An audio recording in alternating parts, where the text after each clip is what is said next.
Shortly after being sworn into office, President Trump indefinitely suspended refugee admissions to the United States. After months of legal challenges, only a small group of refugees has been allowed into the country. White House correspondent Laura Barone Lopez has an exclusive report on one family's journey here.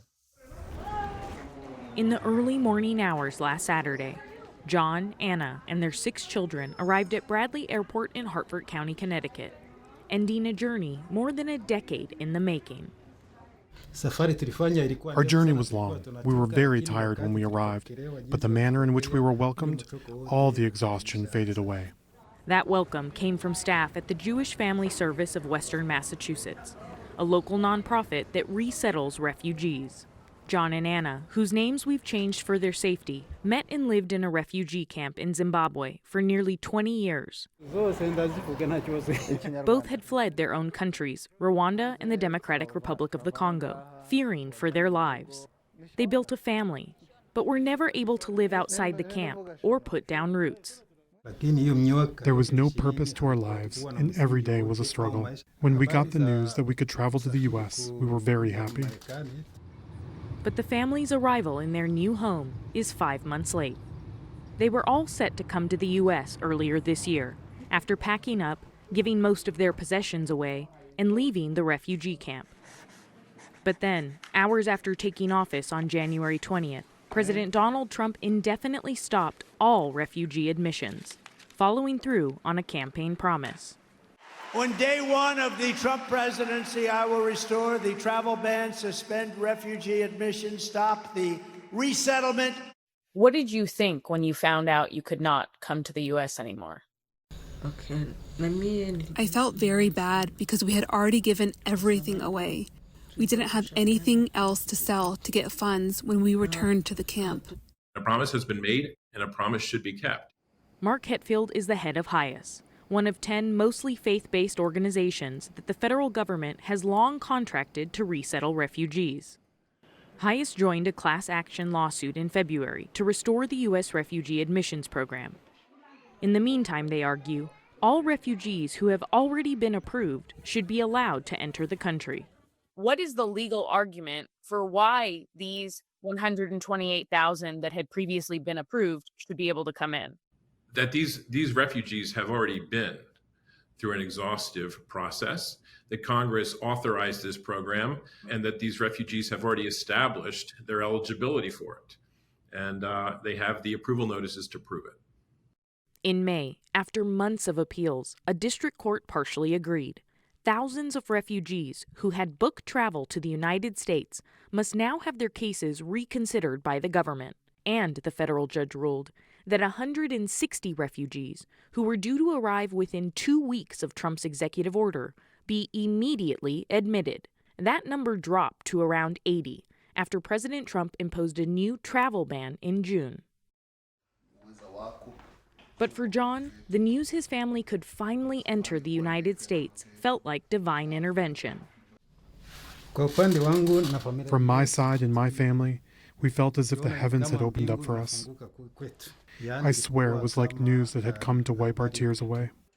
John and his family are the first refugees that HIAS and partner organization Jewish Family Service have resettled since January 20th, said Rabbi James Green. But our team jumped into action. The team that used to be our reception and placement team, the gang got back together and set about doing all of the things that we are trained and experts in doing. That included packing hygiene kits, stocking up on groceries, and even finding community members to make a home-cooked East African meal. For Abu Bakari Bigi Ramana, John and Anna's case manager, this work is personal. Because I have been there, I have been refugee, and I really understand. I know those kind of situations they've been in. Yeah. JFS helped him resettle when he arrived to the U.S. from a camp in Tanzania in 2017. He says this year has been a difficult one.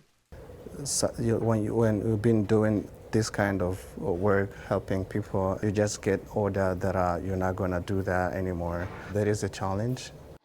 In the aftermath of the Vietnam War, President Jimmy Carter signed the Refugee Act into law with unanimous bipartisan support in the Senate, establishing today's resettlement system.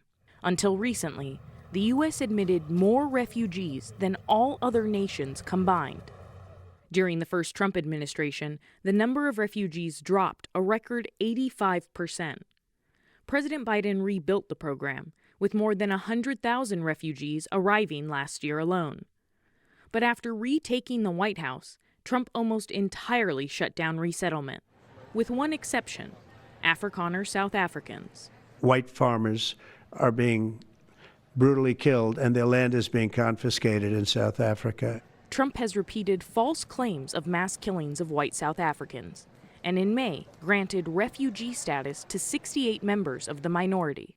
The White House did not provide anyone for an interview, nor responded to questions about refugees like John and Anna.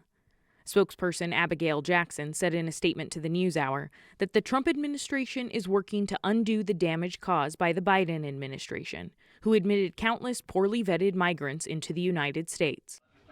But, experts say, the process to become a refugee in this country requires intensive screening, including interviews with U.S. and UN officials, medical examinations, and mandatory cultural orientation. It is a very arduous process. There is no person who comes here who is more thoroughly vetted over a longer period of time than a refugee. And when people talk about waiting in line to come here the right way, these are people who are waiting in line. Back in Massachusetts, Alina Duchenko, who is from Ukraine, helped JFS resettle 481 refugees last year. Apart from John and Anna, she now only works with clients already in the U.S. How has it felt that the work that you initially were doing is now stopped? It's sad, but the end result is the same. The goal stays the same: to help families achieve self-sufficiency and build their life in the United States. Do you feel like the United States is still a welcoming place for refugees or for people like your family who fled a war? No, not at all. It's very sad to see what is happening. I don't think it feels welcoming at all. I think there's a deep sense of pain and a deep sense of loss and sadness. Rabbi James Green says John and Anna will likely be the only refugees his organization resettles this year. In this family's arrival is an acknowledgement that there are thousands of other families who had assurances, who won't be arriving this year and potentially for years to come.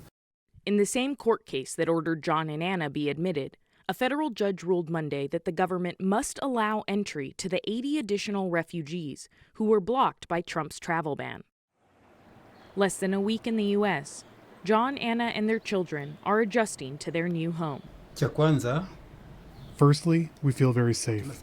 Secondly, we aren't hungry and we sleep in a great place. We definitely see the difference between where we were living and where we are now in the U.S. We are now finally starting our lives. Our expectation is that our kids can get a great education so they can help themselves, and we can also help ourselves. We can now live peacefully with everyone else. John thanked America for his family's warm welcome, but made one final appeal. On our end, we already have gotten a durable solution. But there's neighbors and family who we were going through the process of resettlement together with, and they are still really suffering, awaiting to be relocated. Those refugees, like more than 100,000 others, are still waiting. For the PBS NewsHour, I'm Laura Barone Lopez in Western Massachusetts. We want to thank Laura Barone Lopez for that story and for all of her terrific work here at PBS News. She's moving on to a new opportunity, and we wish her the very best.